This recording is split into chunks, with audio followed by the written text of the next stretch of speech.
आज की इस वीडियो में मैं जेन ऑस्टिन की बहुत famous novel pride and prejudice की पूरी स्टोरी की समरी आपको बताऊंगी शॉर्ट में, और उसके ऊपर जो इंपॉर्टेंट क्वेश्चंस हैं उसके बारे में डिस्कस करूंगी by the end of this video. तो ये जो नॉवल है ये बहुत ही फेमस नॉवल है। आपने ऑब्वियसली इसके ऊपर बेस्ड कुछ ना कुछ मूवीज़ तो देखी होंगी आराम से, और नहीं तो अगर आप चाहें तो इसकी भी मूवी देख सकते हैं, लेकिन सिलेबस के अकॉर्डिंग आपको ये नॉवल रीड करना ज़रूरी है। काफ़ी इंटरेस्टिंग भी है, अगर आप पढ़ेंगे तो आपको मज़ा आएगा। तो मैं सिर्फ आपको समरी बता रही हूँ यहाँ पे, ताकि आपको आइडिया हो जाए कि आपको आगे क्या बुक में एक्सपेक्ट कर सकते हैं आप। So let's start. तो स्टोरी शुरू होती है mister Bennett and Mrs Bennett, इनकी 5 बेटियां हैं। जेन सबसे बड़ी वाली, जो बहुत सुंदर है और बहुत शांत है, कभी किसी के बारे में बुरा नहीं बोलती, कुछ नहीं, और बहुत अच्छी है। दूसरी है एलिजाबेथ, जो हमारी इस नॉवल की हीरोइन भी है, और ये जो है उस वक्त के हिसाब से जैसी लड़कियां होनी चाहिए थी कि सिलाई कढ़ाई बुनाई खाना बनाना आना चाहिए, गाना गाना आना चाहिए, वैसी ना होके ये बुक्स में पढ़ने में और अपना ओपिनियन रखने में ज़्यादा अच्छी थी। फिर मैरी और किटी, ये दोनों छोटी लड़कियां थी जो कि अपनी मम्मी पे गई थी। इनकी ज़िंदगी में सिर्फ एक ही एम है कि इनको शादी करनी है, कुछ भी करके शादी करनी है, और वो सिर्फ मटेरियलिस्टिक वेन चीज़ों में उनका ज़्यादा इंटरेस्ट है। और सबसे छोटी वाली है लीडिया, जो कि अपनी दुनिया में रहती है, उसको सब कुछ सीखने की बहुत इच्छा है, लेकिन वो अभी भी कोशिश कर रही है। अब इनकी जो फैमिली है, ये इनकी जो मम्मी है ये चाहती है कुछ भी करके कि इनकी बेटियों की जल्दी से जल्दी शादी हो जाए। तो उसी वक्त इनके यहाँ पे, इनका जो गांव है या इनका जो शहर है, वहाँ पे इनको न्यूज़ मिलती है कि एक बहुत ही अमीर जो आदमी है मिस्टर बिंगली, वो आने वाले। वो बहुत हैंडसम है, यंग है, और ऑब्वियसली अब वो ऐसा कोई इंसान आएगा तो ये चाहती है कि इसकी बेटी की शादी उससे हो जाए। तो अब जब मिस्टर बिंगली इधर आते हैं तो वो अपनी 2 बहनें, उनमें से उनकी बड़ी बहन की शादी हो चुकी है, मिसेस हर्स्ट अपने हस्बैंड के साथ में आती हैं। उनकी एक और बहन, दूसरी वाली मिस बिंगली, और इनका एक दोस्त है डार्सी, ये सब लोग यहाँ पे आते हैं। तो जब ये लोग सब बॉल में मिलते हैं, डांस वगैरह करते हैं, वहाँ पे बहुत नॉर्मल है कि सब लोग ऐसे मिलते हैं और डांस करते हैं। तो जब ये लोग वहाँ पे मिलते हैं तो मिस्टर बिंगली जो है वो बहुत ही प्लीजिंग पर्सनालिटी के, सबके साथ बहुत अच्छे से मिलते हैं, हंसी खुशी, और हर कोई उनको बहुत पसंद करता है, और वो सबके साथ डांस करते हैं। और सबसे ज़्यादा उन्हें अच्छी लगती है जेन, क्योंकि जेन सबसे ज़्यादा सुंदर है, बहुत प्यारी है। तो वो जेन के साथ 2 बार डांस करते हैं, और उनको भी जेन बहुत अच्छी लगती है, और जेन को भी बिंगली बहुत अच्छे लगते हैं। दूसरी तरफ जो मिस्टर डार्सी है वो काफ़ी एरोगेंट टाइप के हैं, हर किसी से एकदम बात नहीं करते हैं। डांस भी करते हैं एक बार तो बिंगली की बड़ी बहन के साथ एक बार डांस करते हैं, फिर वो किसी से डांस भी नहीं करते, और थोड़ा मुंह फुला के इधर उधर घूमते रहते हैं। तो किसी को भी डार्सी अच्छा नहीं लगता है, हर कोई यही बोलता है कि डार्सी इज सो अनोइंग, और ऐसे इंसान की तो कभी शक्ल ना ही देखनी पड़े तो ज़्यादा अच्छा है। जो बिंगली है ये आके डार्सी को बोलता है कि तुम भी किसी के साथ डांस करो। तो डार्सी बोलता है किसके साथ डांस करूँ, जो सबसे सुंदर लड़की है वो तो तुमने ले ली, तुम उसके साथ डांस कर रहे हो। तो वो एलिजाबेथ की तरफ पॉइंट करके बोलता है कि इसके साथ तुम डांस करो। तो वो बोलता है कि शी इज़ ओके, लेकिन मुझे उतनी पसंद नहीं है, मुझे नहीं अम्यूज़ कर सकती। ये चीज़ एलिजाबेथ सुन लेती है तो उसको बुरा लगता है, लेकिन फिर वो सोचती है कि छोड़ो जाने दो, वैसे भी ये खड़ूस इंसान, इसको पसंद करवा के मुझे करना ही क्या है। सब लोग यही बोलते हैं कि हाँ डार्सी तो है ही बेकार, किसी को भी डार्सी पसंद नहीं आता, और ये लोग सब घर आ जाते हैं। इसके बाद क्या होता है कि इसकी मम्मी बहुत एक्साइटेड है, मिसेस बेनेट जो है जेन की मम्मी बहुत एक्साइटेड है। उनको लगता है कि अब जो है जेन और बिंगली की शादी हो जाएगी, वो बहुत खुश है। तभी जो है मिस्टर बेनेट को चिट्ठी आती है उनके एक नेफ्यू की, जिसका कि नाम है मिस्टर कॉलिंस। तो मिस्टर कॉलिंस जो थे, इनके पापा और मिस्टर बेनेट भाई हुआ करते थे। उन लोगों का प्रॉपर्टी का कुछ डिस्प्यूट था। जो मिस्टर कॉलिंस के पापा थे उनकी डेथ हो गई, तब से इन लोगों की आपस में कोई बात नहीं हुई है। तो जो मिस्टर कॉलिंस है वो चिट्ठी लिख के बोलते हैं कि मैं आपसे मिलना चाहता हूँ, जो भी पुराने टाइम पे हो गया वो सब खत्म करके मैं वापस अपनी दोस्ती बढ़ाना चाहता हूँ। तो मिस्टर बेनेट जो बोलते हैं ठीक है आ जाओ। तो जब मिस्टर कॉलिन इनके घर पे आते हैं तो उनका डिमीनर बहुत अजीब सा है, बहुत अजीब सा वो बिहेव करते हैं, बहुत बोरिंग और अनोइंग काइंड ऑफ इंसान है। तो वो आके बोलते हैं कि ऐसा है कि मिस्टर बेनेट की डेथ के बाद ये घर तो मेरा हो ही जाएगा, तो मैं आप लोगों की हेल्प करना चाहता हूँ ऐसे कि मैं आपकी 5 में से किसी एक बेटी से शादी कर लूँगा, तो एटलीस्ट मिस्टर बेनेट की डेथ के बाद जब वो घर मुझे मिलेगा तो मैं आपको वहाँ रहने दूंगा। ये सुन के मिसेस बेनेट को बहुत गुस्सा आता है, लेकिन वो कुछ बोलती नहीं है एकदम। तो फिर ये बोलता है कि मैं जेन से शादी करूँगा। तो वो बोलती है मिसेस बेनेट कि ठीक है जेन की लेकिन ऑलरेडी शादी फिक्स हो चुकी है, तो तुम जेन से तो शादी नहीं कर सकते। तो ये बोलता है कि ठीक है फिर मैं आपको जवाब देता हूँ क्या करना है। नेक्स्ट बॉल में ये लोग जाते हैं तो इसको एलिजाबेथ को मिस्टर विक्रम मिलते हैं, जो कि एक सोल्जर हैं, जो कि बहुत अच्छे हैं, और हर कोई उनकी बहुत तारीफ करता है, बहुत मिलनसार है। और एलिजाबेथ है उसको विक्रम बहुत अच्छा लगता है। और विक्रम से जब वो बात करती है तो उसे पता चलता है कि विक्रम जो था वो डार्सी के पापा को जानता था, और है ना डार्सी के पापा को विक्रम बहुत पसंद था। तो उन्होंने कहा भी था कि मेरी मौत के बाद विक्रम को इतने इतने पैसे तुम हर साल देते रहना। लेकिन विक्रम को पैसे नहीं देना था डार्सी को, डार्सी जलता था उससे, तो उसने विक्रम को पूरी प्रॉपर्टी से बाहर निकाल दिया। ये सुन के एलिजाबेथ को और बुरा लगता है कि ऐसा कोई इंसान कैसे हो सकता है कि उसने अपने पापा की आखिरी इच्छा को भी पूरा नहीं किया, और इतना कोई कैसे जल सकता है। तो उसे डार्सी पे और गुस्सा आता है। बट ये सब चलता रहता है, और इधर जो है इन लोग अगले बॉल में जाते हैं। वहाँ पे एलिजाबेथ बहुत एक्साइटेड है क्योंकि उसको विक्रम के साथ डांस करना है। लेकिन जो मिस्टर कॉलिंस है वो बोलते हैं कि एलिजाबेथ जो है, मैं तुम्हारे साथ डांस करना चाहता हूँ, स्पेशली पहले 2 डांसेस। तो अब एलिजाबेथ मना नहीं कर पाती है, वो बोलती है कि ठीक है। तो वो उसके साथ डांस करती है, और लेकिन विक्रम उस बॉल में नहीं आता, तो उसे थोड़ा बुरा लगता है कि विक्रम क्यों नहीं आया।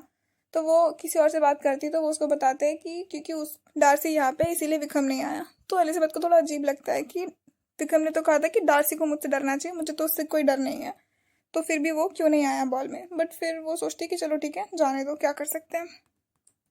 अब इधर ये सब कुछ होता है। कॉलिंस जब घर आते हैं तो कॉलिंस अगले दिन बोल देता है कि मैं जो है जेन से तो शादी नहीं कर सकता, मैं एलिजाबेथ से शादी करूंगा। तो एलिजाबेथ बोलती है बाप रे, मैं इससे बिल्कुल शादी नहीं कर सकती। तो वो उसको मना करती है कि नहीं, मैं तुमसे शादी नहीं कर सकती। तो जो कॉलिंस है वो उसको ऐसे लेता है कि ओ, ये मुझसे शर्मा रही, इसीलिए मुझसे शादी करने से मना कर रही है। लेकिन फाइनली जब मिसेस बेनेट बोलती है कि नहीं, वो अगर मना कर रही है मतलब वो सच में मना कर रही है। तो जो कॉलिंस है वो बोलता है कि अगर इतनी जिद्दी और अड़ियल है तो मुझे ही इससे शादी नहीं करनी है। तो मिसेस बेनेट जो है उनका, क्योंकि वो चाहती थी कि उनकी बेटियों की शादी हो जाए, वो जल्दी से इससे छुटकारा पाना चाहती है, तो वो एलिजाबेथ को समझाने के लिए जाती है। तो लेकिन जो मिस्टर बेनेट है वो भी एलिजाबेथ की साइड लेके बोलते हैं कि नहीं, अगर मेरी बेटी उससे शादी नहीं करना चाहती तो वो नहीं करेगी। तो जो मिस्टर कॉलिंस है वो क्या करते हैं, एलिजाबेथ की जो फ्रेंड है शार्लेट, उससे शादी कर लेते हैं और सेटल हो जाते हैं अपने गांव, उनका जो शहर है वहाँ चले जाते हैं। अब जो मिस्टर कॉलिंस है, इनकी एक पेट्रन है लेडी कैथरीन, तो वही है जो उनको फॉर्च्यून उनका पूरा स्पॉन्सर कर रही है सब कुछ। तो वो पूरे टाइम लेडी कैथरीन की तारीफ करते रहते हैं, बात करते रहते हैं, वही उनका काम रहता है। फिर क्या होता है कि एक दिन इनकी फैमिली को चिट्ठी आती है मिसेस बिंगली की, और वो बोलती है कि हम लोग वापस शहर जा रहे हैं और कंफर्म नहीं है कि हम कितने दिन वहाँ रुकेंगे। तो कहीं ना कहीं ये होता है कि इनकी एंगेजमेंट एक तरीके से टूट गई है। एंगेजमेंट हुई भी नहीं थी, लेकिन कहीं जो चांसेस थे कि इनकी शादी होने वाली है वो ख़त्म हो जाता है। तो जेन बहुत उदास हो जाती है। तो इसके जो अंकल आंटी हैं वो शहर इधर पे आते हैं मिलने के लिए। तो वो बोलते हैं कि ठीक है, तुम हमारे साथ लंदन चलो, तुम वहीं पे रुक जाना, थोड़े दिन वहाँ पे रुक जाओ, तुम्हारा भी मन बदल जाएगा।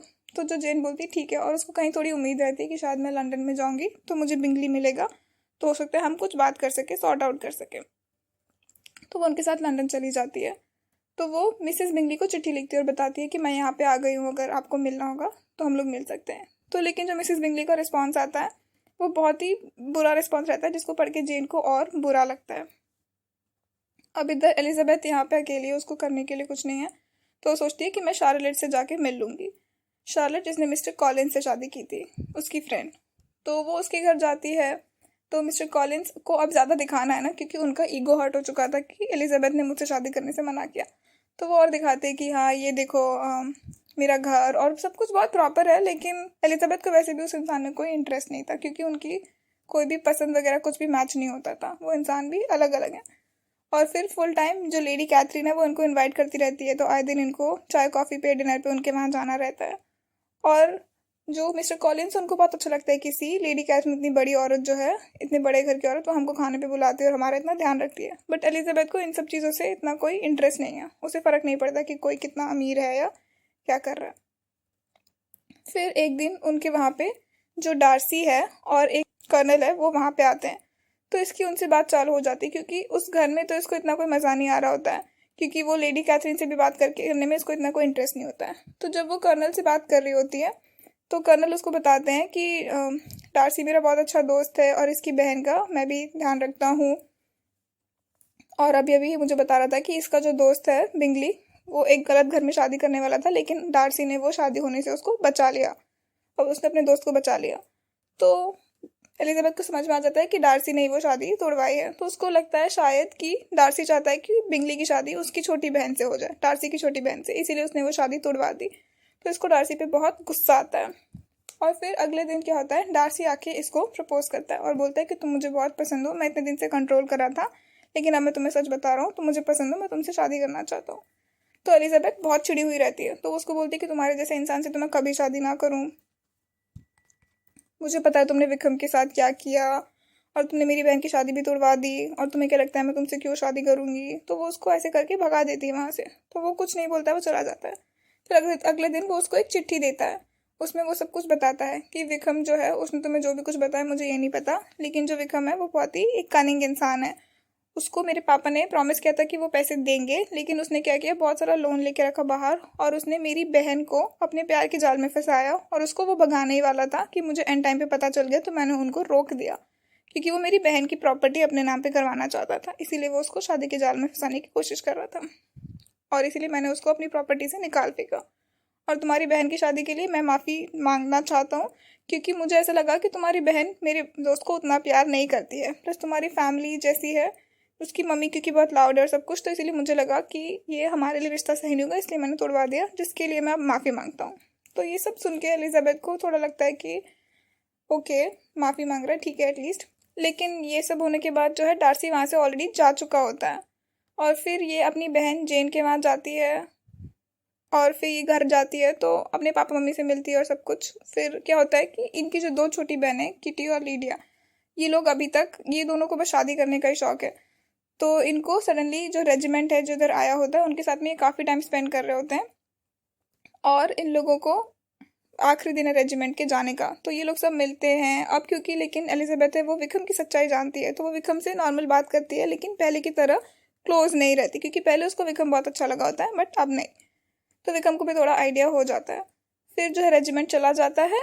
जो लीडिया है उसको शहर से एक जो दूसरी औरत है वो चिट्ठी लिख के बोलती है कि तुम हमारे साथ यहाँ रहने के लिए आ जाओ थोड़े दिन के लिए। तो जो लीडिया है वो वहाँ चली जाती है, और इधर जो एलिजाबेथ है वो भी अपने अंकल आंटी जो हैं Gardiner, mister and Mrs Gardiner, उनके वहाँ पे जाके थोड़े दिन के लिए रहने के लिए चले जाती है। तो जब वो वहाँ जाती है तो उसको डार्सी वापस मिलता है, और डार्सी बहुत अच्छे से रहता है उसके अंकल आंटी के साथ, बहुत अच्छे से उनसे बात करता है। और उसी घर में जो उनकी नौकरानी है वो भी डार्सी की बहुत तारीफ करती है, बताती है कि वो बहुत अच्छा इंसान है। वहाँ वो उसकी बहन से भी मिलती है, तो उसको लगता है कि ये लोग सब अच्छे हैं, बस थोड़े रिजर्व नेचर के हैं बट अच्छे हैं। उसी दिन क्या होता है कि इसको चिट्ठी आती है जेन की। उसमें लिखा होता है कि जो लीडिया है वो भाग गई, घर से भाग गई विक्रम के साथ, उनकी शादी भी नहीं हुई है और वो बस भाग गई है, और वो लोग शायद स्कॉटलैंड जाने का प्लान कर रहे हैं। तो इसकी हालत ख़राब हो जाती है। तो ये बुलाती है अंकल को, बोलती है अंकल अंकल हमें अभी क्या, अभी घर जाना पड़ेगा चलो। तो फिर वो लोग भाग कैरेज से जैसे तैसे घर जाते हैं, और फिर वहाँ जाके उनको पता चलता है कि जो लीडिया है वो भाग गई, और उनका कुछ अता पता नहीं चल रहा है कि वो लोग किधर गए, कहाँ है, क्या है। तो इसके पापा उनको ढूंढने के लिए लंदन जाते हैं, लेकिन उसके पापा को भी कोई सफलता नहीं मिलती, वो वापस आ जाते हैं। उसके 2 दिन बाद मिस्टर गार्डिनर की चिट्ठी आती है इन लोगों को। उसमें लिखा होता है कि विक्रम और लीडिया का पता चल गया है और वो लोग शादी करने के लिए तैयार हैं, लेकिन विक्रम की एक शर्त है कि उसको हर साल 100 पाउंड्स दिए जाए, प्लस जब मिस्टर बेनेट की डेथ हो जाएगी तो जो उनकी प्रॉपर्टी के हिस्से होंगे उसमें से 5,000 पाउंड्स, जो कि लीडिया के नाम पे वैसे भी हैं, वो उसको मिलने चाहिए। तो जो मिस्टर बेनेट है वो बोलते हैं कि ठीक है, हमको मंजूर है, आप उनकी शादी करवा दो। तो इन लोगों की शादी हो जाती है, लेकिन मिस्टर बेनेट बोलते हैं कि वो जितना दुष्ट और कनिंग इंसान है, मुझे नहीं लगता कि वो 100 पाउंड्स पे मान जाता। तो फॉर श्योर मिस्टर गार्डिनर ने उसको कुछ और पैसे दिए या कुछ और जैसे भी करके सेटलमेंट किया है। तो ये लोग बोलते हैं कि चलो ठीक है, एटलीस्ट उसकी शादी तो हो जाएगी। फिर वो लोग जाके लीडिया से मिलते हैं। जब उसकी शादी हो जाती है विक्रम से, ये लोग जाके उससे मिलते हैं। तो लीडिया बहुत खुश रहती है उसको, क्योंकि उसकी नई नई शादी हुई है, उसको ये सब नहीं पता कि कितना लफड़ा हो गया है सब। वो सब खुशी खुशी मिलती है, और बातों बातों में वो बता देती है एलिजाबेथ को कि जो डार्सी था वो भी वहाँ शादी में था। तो ये शौक में रहती है कि डार्सी वहाँ शादी में क्या कर रहा था। तो वो मिसेस गार्डिनर अपने आंटी को चिट्ठी लिख के पूछती है कि बताओ सच्ची सच्ची क्या हुआ। तो मिसेस गार्डिनर बताती है कि एक्चुअली में तो वो डार्सी ही था जिसने तुम्हारी बहन का पता लगवाया, क्योंकि वो जानता था कि विक्रम किसी को जानता है, वो उसी के वहाँ पे रुका, क्योंकि उसके पास पैसे भी नहीं है, तो वो उन्हीं के वहाँ रुका होगा। उसके थ्रू उसने पता लगवाया, और फिर उसके सारा सेटलमेंट भी इसने ही किया, डार्सी ने, और इसीलिए फाइनली विक्रम शादी के लिए तैयार हुआ है। तो एलिजाबेथ को और बुरा लगता है कि जिस इंसान के बारे में मैं इतना बुरा बुरा सोचती थी वो हमारी कितनी मदद कर रहा है। फिर फाइनली क्या होता है कि बिंगली वापस आता है इनके यहाँ पे मिलने आता है, और फिर डिनर विनर करता है, और वो जेन को प्रपोज करता है। जेन हाँ कर देती है, इनकी शादी होने वाली रहती है अब। तो सब पूरे घर में बहुत खुशी की लहर दौड़ जाती है। तभी जो है लेडी कैथरीन जो है इनके दरवाजे पे आती है, और एलिजाबेथ से बात करती है और बोलती है कि तुम सच सच बताओ कि तुम्हारी डार्सी की शादी होने वाली है क्या। तो ये बोलती है कि नहीं ऐसा तो कुछ नहीं है। तो बोलती है कि अच्छा ठीक है, मुझे प्रॉमिस करो कि तुम्हारी कभी तुम मुझसे शादी करोगी भी नहीं। तो एलिजाबेथ बोलती है कि मैं ऐसा कोई प्रॉमिस नहीं करूंगी, और डार्सी कोई बच्चा नहीं है, कि तुम जो चाहे तुम वो करा लो, क्योंकि असल में लेडी कैथरीन चाहती थी कि उनकी बेटी की शादी डार्सी से हो जाए। तो अब जब डार्सी है वो वापस आता है और फिर जो एलिजाबेथ है वो और डार्सी एक दूसरे को अपनी फीलिंग्स कन्फेस करते हैं कि वो दोनों एक दूसरे को पसंद करने लगे हैं। और फिर वो दोनों वो जो है डार्सी उसको प्रपोज करता है और फिर ये हाँ कर देती है और ये शादी के लिए इनकी फिक्स हो जाती है शादी। तो मिस्टर बेनेट जो है वो पूछते हैं एलिजाबेथ को, क्या तुम पैसे के लिए शादी करी? क्योंकि सबको बहुत आश्चर्य होता है कि ऐसे कैसे हुआ कि ये इंसान जो किसी को भी पसंद नहीं था वो अब शादी कर रही है उससे, एलिजाबेथ, स्पेशली एलिजाबेथ जो उससे इतना ज़्यादा चिढ़ती थी। तो फिर वो सबको सब कुछ सच सच बताती है कि ऐसा हुआ, और वो माफ़ी मांगती है कि जिस इंसान के लिए मैं इतना गलत सोचती थी, क्योंकि मैंने ऑलरेडी जजमेंट बना लिया था अपने मन में, इसीलिए मैं कभी उसको सही तरीके से देख ही नहीं पाई। फिर दोनों की शादी हो जाती है और ये लोग खुशी खुशी रहने लगते हैं। तो जो जेन है उसकी शादी बिंगली से हो जाती है, वो भी बहुत खुश है। जो एलिजाबेथ है उसकी शादी डार्सी से हो जाती है, वो भी बहुत खुश है। इधर लीडिया और विक्रम उनकी भी शादी हो जाती है, वो भी खुश है। और जो किटी है उसके घर वाले उसको लेकर थोड़ा स्ट्रिक्ट हो गए हैं, तो वो अपनी दूसरी बड़ी बहनों के साथ रहती है और थोड़ा सुशील और संस्कारी होने का सीखती है। और जो मैरी है वो अपने घर पे ही रहती है और अभी भी वो अपनी पियानो की प्रैक्टिस करती है। जो लेडी कैथरीन जो बहुत चिड़ी हुई थी पहले, वो भी फिर नॉर्मल हो जाती है। और जो मिसेस बिंगली जिनकी शादी तुड़वाना चाहती थी, वो भी अब उसको शर्म तो आती, वो कुछ कर नहीं सकती, तो वो सिर्फ चुप रहती है। बट वो भी अब इनकी शादी को उन्होंने एक्सेप्ट कर लिया। तो ये इस नॉवल की एकदम शॉर्ट में समरी थी। बहुत सारी डिटेल्स जो है वो मैंने जो लॉन्ग वीडियोज है उसमें मैंने पूरा समझाया है, पूरी नॉवल चैप्टर वाइज। तो अगर आपको वो पढ़नी है सुननी है तो आप वो चेक कर सकते हैं। अब अगर मैं इस नॉवल के बारे में बात करूं तो इग्नू की बुक्स में जो जो दिया हुआ है मैं उसके बारे में शॉर्ट में आपको बताऊंगी। तो सबसे पहली चीज़ कि हमें उस वक्त इंग्लैंड की जो कंडीशन थी उस वक्त उसके बारे में ध्यान देना पड़ेगा कि वो वक्त जब जेन ऑस्टन ने ये नॉवल लिखी थी उस वक्त सिविल वॉर चल रही थी इंग्लैंड में, बहुत ही वायलेंट था पूरा जो सब आसपास का जो माहौल था, वो बहुत सारे रिस्ट्रिक्शन थे उस वक्त उनके ऊपर। फ्रीडम ऑफ स्पीच भी उन्होंने ले लिया था, पॉपुलेशन भी बहुत बढ़ रही थी और हर तरफ हर कोई काफ़ी परेशान था। तो ये एक तरीके से इस तरीके की बुक्स पढ़ना लोगों के लिए एक कंफर्ट नॉवल थी। इसके अलावा इसकी अगर टाइटल की बात करें तो मोस्टली हमेशा ऐसा कहा जाता है कि हीरो जो है वो प्राइड है, क्योंकि जो डार्सी है उसको बहुत अपने ऊपर गर्व था, घमंड था। और जो हीरोइन है एलिजाबेथ वो प्रेजुडाइज है, क्योंकि उसने ऑलरेडी अपना मन बना लिया था कि ये आदमी ऐसा है। ये नॉवल को हर कोई ऐसा दिखाता है कि ये टाइटल इनके ऊपर इसीलिए है, लेकिन एक्चुअल में जब आप नॉवल प्रॉपर पढ़ेंगे तो आपको पता चलेगा कि दोनों में ही थोड़ा प्राइड और थोड़ा प्रेजुडाइज है, दोनों में ही। तो आप नॉवल पढ़ेंगे तो समझ में आएगा। इसके अलावा जो इसकी इंपॉर्टेंट थीम्स है वो है लव एंड मैरिज, और मैरिज उस वक्त कैसे होता था। सिर्फ प्यार के लिए शादी नहीं होती थी, क्योंकि लड़की है वो कहाँ जाएगी, क्या करेगी, शादी नहीं हुई तो पेरेंट्स की डेथ के बाद क्या करेगी, कहाँ जाएगी, इसीलिए भी उनकी शादी करा दी जाती थी। फिर औरतों की सोशल पोजीशन, उनका एजुकेशन और अकम्पलिशमेंट। अगर कोई औरत अच्छे से सिलाई बुनाई कढ़ाई गाना नहीं गा सकती, डांस नहीं कर सकती, तो वो उसको प्रॉपर औरत मानेंगे ही नहीं। फिर मनी और प्रॉपर्टी और उसकी सेटलमेंट और इनहेरिटेंस जो है, सिंगल डॉटर उसको अपने पापा मम्मी के पैसे कभी नहीं मिलेंगे, उसका जो पापा मम्मी का जो भी प्लॉट है या प्रॉपर्टी है वो सब उसके पति को चले जाएगी। इसके अलावा जो जेंडर इश्यूज हैं ये सब भी जो है काफ़ी इंपॉर्टेंट टॉपिक्स हैं इस नावल के। और इसकी नैरेटिव टेक्निक की अगर बात की जाए तो ये नावल सेंटिमेंटल भी है, लेकिन उसके साथ ये कॉमेडी भी है, क्योंकि जब आप पढ़ेंगे तो आपको हंसी आएगी। और इसकी जो कॉमेडी है वो है विट और आयरनी पे बेस्ड। तो जब आप कहीं पे भी पढ़ेंगे तो ऐसा सटल कॉमेडी है, आपको पढ़ के हंसी आएगी कि क्या लिखा है ये। तो आई होप आपको अच्छे से सब कुछ समझ में आया होगा, और अगर आपको आया तो प्लीज़ मेरे चैनल को सब्सक्राइब करना और लाइक करना नहीं भूलें, और मुझे कमेंट सेक्शन में ज़रूर बताएं कि आपको ये वीडियो कैसा लगा।